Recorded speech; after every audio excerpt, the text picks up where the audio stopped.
जब परमेश्वर मिस्रियों पर 10वीं विपत्ति लाया, तब फिरौन ने तुरंत इस्राएलियों को मिस्र से चले जाने को कहा। सारे के सारे इस्राएली उसी वक्त वहां से चल दिए। जानते हैं वे कितने लोग थे? लगभग 6 लाख आदमी और बहुत सी औरतें और बच्चे। इनके अलावा दूसरे कई लोग भी जो यहोवा को मानने लगे थे, इस्राएलियों के साथ चल दिए।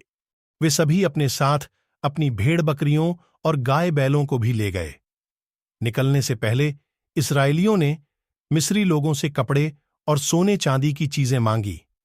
मिस्री आखिरी विपत्ति की वजह से इतने डरे हुए थे कि इस्राएलियों ने उनसे जो कुछ मांगा उन्होंने चुपचाप दे दिया। मिस्र छोड़ने के कुछ दिनों बाद इस्राएली लाल सागर के किनारे पहुंचे। वहां उन्होंने थोड़ा आराम किया, मगर इस बीच फिरौन और उसके आदमियों को पछतावा होने लगा कि उन्होंने बेकार में इस्राएलियों को जाने दिया। वे कहने लगे, अरे, हमने क्यों अपने गुलामों को जाने दिया? इसलिए फिरौन ने एक बार फिर अपना इरादा बदला। उसने फौरन अपना रथ और अपनी सेना तैयार की। फिर वह अपने 600 अच्छे से अच्छे रथ और बाकी सभी रथों को लेकर इस्राएलियों का पीछा करने निकल पड़ा। जब इस्राएलियों ने फिरौन और उसकी सेना को अपने पीछे आते देखा, तो उनके हाथ पैर फूल गए। वहां से भागने का उनके पास कोई रास्ता नहीं था। आगे लाल सागर था तो पीछे फिरौन की सेना।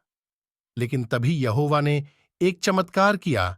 उसने अपने लोगों और मिस्रियों के बीच एक बादल खड़ा कर दिया। अब मिस्री इस्राएलियों को देख नहीं पा रहे थे, इसलिए वे उन पर हमला नहीं कर सके। फिर यहोवा ने मूसा को लाल सागर पर अपनी लाठी बढ़ाने को कहा। जब उसने लाठी बढ़ाई तो यहोवा ने पूरब से बहुत तेज हवा चलाई। इससे समुंदर का पानी 2 हिस्सों में बंट गया और पानी दोनों तरफ दीवार की तरह खड़ा हो गया। तब इस्राएली इन दीवारों के बीच सूखी जमीन पर आगे बढ़ने लगे। इन लाखों लोग, इसलिए वे फौरन उनके पीछे पीछे समुंदर में चले गए। जब फिरौन और उसकी सेना समुंदर के बीच बने रास्ते पर आगे बढ़ने लगी, तब परमेश्वर ने उनके रथों के पहिए निकाल दिए।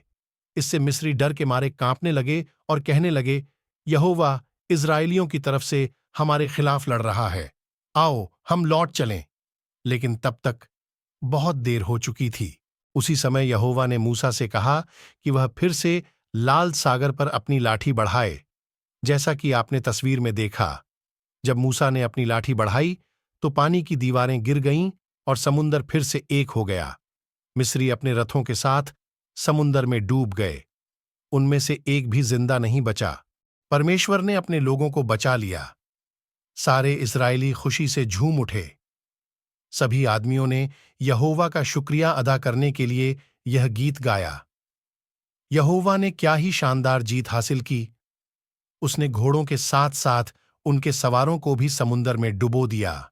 मूसा की बहन मरियम और दूसरी औरतें भी झूम झूम कर नाचने लगीं और अपनी अपनी डफली बजाने लगीं। साथ ही उन्होंने भी वही गीत गाया जो आदमी गा रहे थे। यहोवा ने क्या ही शानदार जीत हासिल की। उसने घोड़ों के साथ साथ उनके सवारों को भी समुंदर में डुबो दिया।